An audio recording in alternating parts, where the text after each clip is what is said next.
আজকে আমি যাচ্ছি আমাদের জমিতে। জমিতে হাল হবে আর হালের পেছনে আলু কুড়ানো হবে।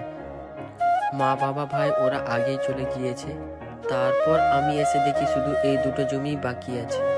তারপর হাল হতে আরম্ভ করে দিল আর হালের পেছনে পেছনে আলু কুড়াতে আরম্ভ করে দিল, কারণ আলুগুলো চাপা পড়ে যাবে, তাই সবাই হালের সাথে সাথে আলু কুড়াতে আরম্ভ করে দিল। তারপর সবাই আলু কুড়াচ্ছে দেখে আমিও আরম্ভ করে দিলাম আলু কুড়াতে। এই যে জমিগুলো দেখছো, আমি আসার আগে এগুলো হাল হয়ে গেছিল, কিন্তু আলু কুড়ানো হয়নি। তারপর আমি বাঁদরের মতন ঝাঁপ দিয়ে আরম্ভ করে দিলাম আলু কুড়াতে। অনেকক্ষণ আলু কুড়ানোর পর বসে পড়লাম, প্রচুর গরম। তারপর আমাদের আলু কুড়ানো কমপ্লিট হয়ে গিয়েছে। এবার আলুগুলোকে নিয়ে যেতে হবে টোটোর কাজ। তারপর টোটোর মধ্যে লোড করে নিয়ে যাচ্ছি বাড়ি।